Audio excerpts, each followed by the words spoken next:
doutora Juliana Joaquim, advogada com atuação estratégica no contencioso civil consumerista, atualmente é doutoranda em Direito pela Universidade Fluminense, UF, com pesquisa voltada à proteção do consumidor, à regulação de novas tecnologias, em especial inteligência artificial. É também mestre em Direito e Políticas Públicas, além de especialista em Direito do Consumidor. Muito obrigada pela disponibilidade e vou já passar a palavra para você para que a gente possa dar aí sequência à nossa manhã. Obrigada. Já nossa tarde, né? Nossa tarde. Tá. Prometo que eu vou ser breve, tá todo mundo com fome. Não, esse horário ainda é ingrato por conta disso, né? É ingrato, tem fome, mas eu vou ser breve. Não, mas não tem problema. A minha tarefa hoje aqui é um pouco difícil, né? Porque eu tô com um cara que eu leio o tempo todo no doutorado para poder fazer os meus estudos e a mesa foi uma mesa de peso hoje. Então, a minha função aqui como sendo a última palestrante confesso que a mão tá tremendo, mas vai dar tudo certo, tá? Quando eu estava na graduação, tinha um documentário que era do Al Gore, chamado Uma Verdade Inconveniente.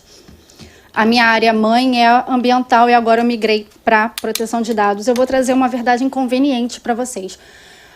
Pelo rosto de vocês, a maioria aqui tem filhos. Alguns já têm netos ou sobrinhos. Então, todos sabem o que é uma criança dentro de casa com o celular na mão, ou exposta a algum tipo de tecnologia que você não tem nenhum limite, nenhuma trava. Essa porta é uma porta sem tranca. Foi uma porta arrombada e a gente não sabe como é que fecha ela, né? Então, eu até brinquei numa reunião com a doutora Érica, que eu tenho 3 pesquisas empíricas em casa, em 3 idades diferentes. Uma delas completa 8 anos hoje. Parabéns. Então, eu tenho, assim, um de 25, já é adulto, né? Um de 11 e um de 8. Ou seja, a gente tem idades complicadas e idades expostas. O mais velho já sabe o que faz da vida, já se defende. Os mais novos você precisa ficar com todos os olhos em cima para saber o que eles estão absorvendo e o que estão absorvendo deles, nesse sentido, né? Então, o que a gente vai trazer aqui? Hoje a gente tem, e eu destaquei essas 2 palavras de hiperconectividade e superexposição, porque tudo nosso hoje é muito no extremo, é muito no excesso. Então, a gente tem crianças conectadas desde o momento em que elas saíram da barriga da mãe. Ela sai da barriga da mãe, você tira uma fotozinha, você coloca um relatório de parto que parece até digno de Oscar. Você sabe tudo o que aconteceu naquele parto, você tem todas as informações daquela criança, desde que ela foi concebida até o momento do nascimento. O peso, a altura, quem foi o médico, onde ela nasceu, qual foi a intercorrência que ela teve, se ela ficou na UTI, se não ficou. O dado está lá, guardado na clínica que ela vai todos os meses para ter a sua saúde checada, e a gente não tem consciência se aqueles dados estão de fato guardados, protegidos ou não. E aí, o que a gente pensa quando a gente fala a respeito do algoritmo? O algoritmo ele é muito bacana quando ele vem para ajudar a gente, mas tem determinados momentos em que ele começa a traçar um perfil. E aí, se você tem um perfil traçado de uma criança desde pequena, você pega o perfil, bota numa caixa. Pega o perfil, bota numa caixa e você rotula aquela caixa. O que vai acontecer daqui a 20 anos, quando essa criança entrar no mercado de trabalho? Ou quando ela, de alguma forma, tentar contratar um plano de saúde e todos os dados médicos dela já estiver na mão do plano de saúde. E aí ela recebe um não da contratação, porque lá atrás, quando ela tinha 5 anos, ela ficou internada por conta de uma pneumonia normal. E ela já tem um pré-requisito para o plano de saúde entender que, de repente, esse cliente vai me trazer mais prejuízo do que benefício que ele me paga todos os meses, né? Então, você tem aí uma pegada digital que vai se arrastando anos e anos a fio, né? E a gente está tratando de hipervulneráveis. O próprio Código de Defesa do Consumidor fala a respeito dos hipervulneráveis, né? A gente considera algumas pessoas, alguns recortes em específico, e o próprio ECA traz isso para a gente também, das crianças e adolescentes, que são vulneráveis além da conta. São pessoas que, além de ter aquela vulnerabilidade já normal, são pessoas que não têm discernimento ainda 100% completo, não têm um discernimento ainda 100% construído como as crianças e os adolescentes. A própria LGPD, ela traz a questão do consentimento para você fornecer dados, mas ele é um consentimento um pouco simbólico e até mesmo coercitivo. Quem nunca precisou, durante uma rematrícula na escola, fazer o cadastro em uma plataforma de ensino? A maioria das escolas hoje tem plataformas de ensino que você complementa o ensino da criança da escola, você complementa em casa nas plataformas, e você é obrigado a fazer um cadastro ali, um pré-cadastro. Ah, mas é só nome, endereço e e-mail? Não, não é só nome, endereço e e-mail, porque se você juntar aquela informação, obrigada, se você juntar aquela informação com os dados escolares, você tem toda uma vida acadêmica da criança e que isso pode trazer um reflexo lá na frente, né? E aí assim, a gente tem a criação dos dossiês digitais. E aí fica essa exposição, eu trago aqui até uma citação do Dr. Felipe, eu gosto muito dos textos dele, né? Ele que me fez, na verdade, começar um start para esse tema da superexposição. E aí eu vou até vou ampliar um pouco o conceito dele. Não seria só pela mão dos pais e das mães, né? Mas vamos estender esse conceito também para os avós, para os tios, para as escolas, para quem detém o dado da criança em si. Porque todo mundo é responsável por aquele dado daquela criança que está inserida naquela plataforma ou naquele formulário, né? E aí o que você enxerga quando tem uma violação de um dado desse, quando você tem um vazamento de um dado desse? Você tem, primeiro, a violação da privacidade, da imagem e do livre consentimento do desenvolvimento daquela criança. Será que ela realmente queria que a foto dela fosse postada?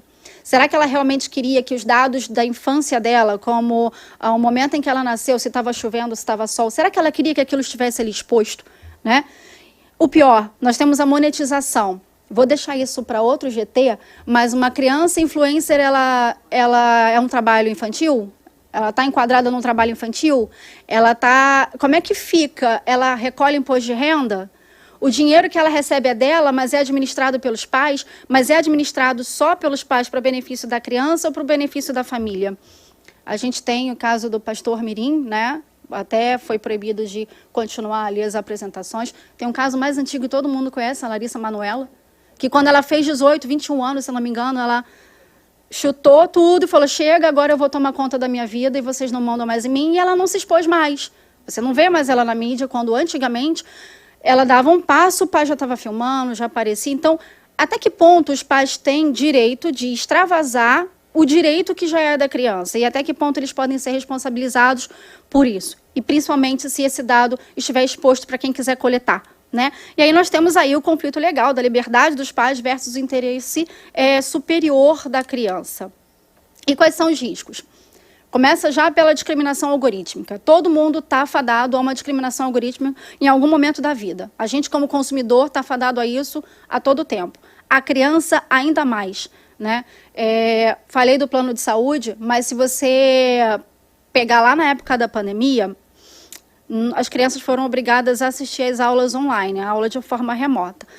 E aí existe uma grande incidência de vazamento de dados com o uso de plataformas como as plataformas do Google, do Zoom, do Meet. Então, foram dados que foram coletados naquele período, sabe-se lá onde esses dados estão. Falo mesmo das plataformas educacionais, tá? Tem um alto índice de vazamento e isso vai ser utilizado lá na frente. Se por um acaso essa criança aos 20 anos for passar por um concurso para uma universidade qualquer, pode ser que essa universidade tenha em mãos, claro que de forma obscura, tenha em mãos toda a vida dela acadêmica. Se ela foi uma boa aluna, se ela prestava atenção, se ela consegue focar na aula do professor, se ela participava das aulas durante a pandemia, qual era o rendimento dela. Isso tudo está exposto. E a gente não tem controle nem muita preocupação. Por isso que fica a parte do vou incomodar vocês. Não temos preocupação com isso. A gente fica muito preocupado com a questão das empresas, mas a gente não está preocupado com a empresa que está dentro da nossa casa, né? Aquelas crianças que estão lá expostas. E temos aí o rastro digital. Esse rastro digital, ele fica oculto. Não sabemos aonde está, não sabemos para onde vai. Ele pode ser utilizado a qualquer tempo. Trouxe alguns pontos de destaque, que são algumas matérias, né? A Meta recebe multa milionária por coleta indevida de dados na Austrália. No Brasil, fotos de crianças são usadas para alimentar indevidamente a IA. Esse slide foi feito em um aplicativo chamado Gama, que usa inteligência artificial para gerar os slides. E aí eu vou destacar essa última, né? O Brasil usa fotos de crianças para alimentar a IA. Vamos voltar lá para aquela primeira imagem. Olha que menino bonitinho, foi feito por inteligência artificial. Está baseada na imagem de alguma criança que foi pega em alguma rede social. Pode ser o filho de alguém em algum lugar. E ele está sendo utilizado por um aplicativo para você fazer um slide, para trazer essa apresentação para vocês. Então, é muita exposição, né? E talvez o mais gritante seja esse: sites educacionais brasileiros vazam dados de crianças e adolescentes para empresas terceirizadas. Para onde foram esses dados? A gente não sabe. São dados durante a pandemia que foram coletados nas aulas online, são dados daquelas plataformas de jogos, jogos até educativos, né? De você juntar uma pecinha com outra. São dados que vêm do Roblox, que eu queria que quem inventou esse jogo pudesse acabar com ele para sempre, porque são dados que vêm do Roblox e jogos como o Roblox, eles... Tem muitos, né? Roblox, Fortnite, tem aí 1 milhão. Ele faz uma coleta de dados e o pior, ele coloca a criança numa situação tão fragilizada que ela passa a querer ter a mesma skin que o amiguinho do lado, então força ela a querer fazer parte de um grupo. E isso, numa pessoa que está em franco crescimento, quando ela ainda está com toda a sua cognição e informação, é muito perigoso, né? E quais são os direitos que a gente tem aí? A criança ela tem direito de ser desconectada disso tudo. Porque é direito fundamental dela crescer sem nenhum tipo de rastreio constante. Ela não precisa estar sendo rastreada o tempo todo e a foto dela não precisa estar sendo exposta o tempo todo. Não estou fazendo críticas a vocês. O meu filho vai ter foto postada hoje o dia inteiro porque é aniversário dele. Então, tem família que mora longe e vai querer ver a foto do aniversariante. Mas não é sobre essas fotos pontuais que eu falo. É sobre o excesso. É sobre o muito. É sobre você seguir a criança com uma câmera na mão o tempo todo e postar uma foto com a logo da escola, ou no parquinho que ela vai, ou com a placa com a rua onde ela mora, né? Passando a rotina dela do dia a dia, né? Ela tem direito a decidir sobre essa exposição no futuro. Se eu não quiser mais que a minha imagem ou a minha informação esteja aí, eu tenho direito é o direito ao esquecimento. Eu tenho direito de tirar isso tudo da rede, para que ninguém mais saiba quem eu sou, né? E quais seriam as medidas necessárias? Eu chegar e falar para um grupo de advogados que legislação específica é necessária é até redundante, todo mundo sabe, né? A gente precisa aprimorar essas legislações que nós já temos para evitar essa superexposição. A gente precisa, talvez, responsabilizar algumas plataformas, principalmente as plataformas de jogos e educacionais que fazem a coleta de dados, até as plataformas utilizadas pelas escolas para aquela educação adicional e que também faz a captação de dados, né? E uma educação digital. A coisa começa com a educação. Educar esses pais e educar essas crianças para que, se ela chegar para você, mamãe, eu não quero tirar foto, ela ser respeitada pelo simples fato dela não querer tirar foto naquele momento. Ou não querer tirar foto com a roupa da escola, ou não querer que a escola tire foto dela durante o período que ela está ali no pátio. Mães e pais têm evitado compartilhar fotos e vídeos dos filhos nas redes sociais. Expor as crianças e adolescentes na internet pode causar constrangimento para os pequenos e também facilitar os crimes online. A notícia de que a Maria Júlia chegaria logo veio acompanhada de uma decisão. De não expô-la em nenhuma rede social, principalmente mostrando o rosto, né? Ou alguma imagem onde o corpo dela estivesse descoberto, de fralda ou somente de body, enfim. Então, foi uma decisão que a gente tomou em conjunto para protegê-la. A pequena fez 7 meses sem ter o rostinho exposto nas redes sociais. Na internet não faltam vídeos e fotos de crianças. O que é divertido para os pais pode representar muitos riscos e impactos com o compartilhamento online excessivo. A prática já tem nome: sharing, mistura das palavras compartilhar e pais em inglês. Abrir mão de expor a fofurice das crianças é um cuidado com a segurança delas. As imagens postadas na internet podem ser exploradas por desconhecidos. Informações confidenciais, a localização da escola, do pediatra, do parquinho, divulgadas no mundo virtual, deixam meninas e meninos vulneráveis a perigos do mundo real. O conteúdo digital não tem devolução. Depois que compartilhamos algo por meio da internet, perdemos o total controle sobre aquilo. Então, o que hoje pode ser uma gracinha, amanhã pode ser motivo de bullying, pode ser motivo de algum tipo de montagem intencional, como, por exemplo, em redes de pornografia infantil. Isso não quer dizer que os pais precisem excluir todo o conteúdo e nunca mais postar. É só redobrar os cuidados, como ajustar as configurações de privacidade, certificando-se de que os perfis nas redes sociais estejam definidos como privados, para que apenas amigos e familiares de confiança possam ver as postagens. Evite postar detalhes pessoais, como o nome da escola ou a rotina das crianças.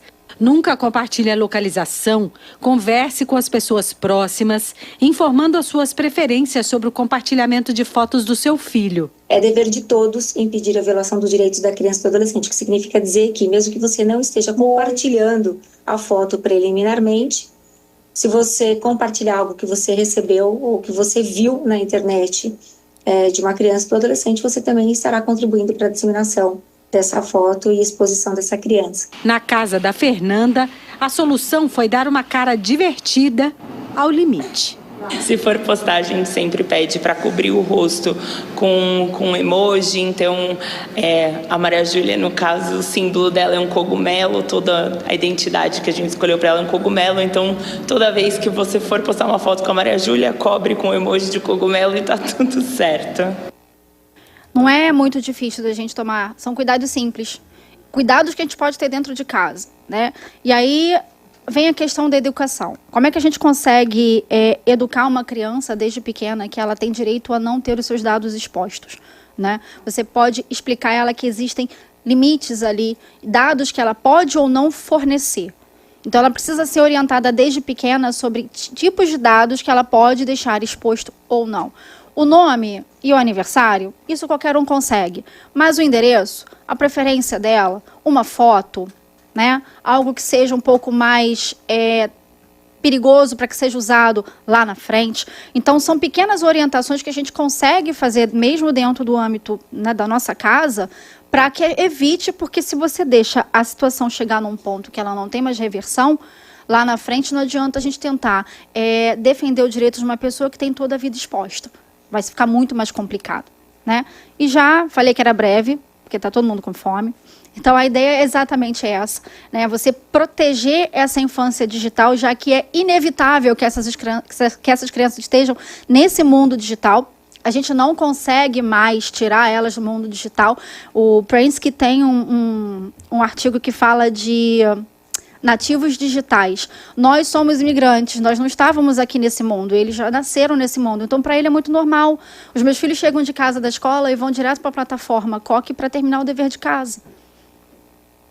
Eu não sei, a plataforma um dia vai ser invadida e toda essa informação educacional deles vai ser levada para algum lugar, a gente não sabe, né? Isso fica a cargo do pessoal que veio antes de mim para falar a respeito de segurança de dados das plataformas, né? Por enquanto, a gente faz a segurança em loco lá, né? Então, é preciso também priorizar essa autonomia e essa dignidade dessas crianças, né? Dar o direito delas terem os dados esquecidos em algum determinado momento da vida, caso assim elas desejem, tá? Então, rapidinho, basicamente era isso que eu tinha para falar com vocês. Foi um prazer estar aqui com vocês nessa manhã quase tarde. Queria agradecer a Juliana, um assunto extremamente importante. Acho que esse assunto cabe até em uma manhã de debates, né? Porque eu acho que não tem ninguém que não se preocupe com isso. E é uma preocupação crescente, né? Sim. Parabéns pela exposição, muito obrigada.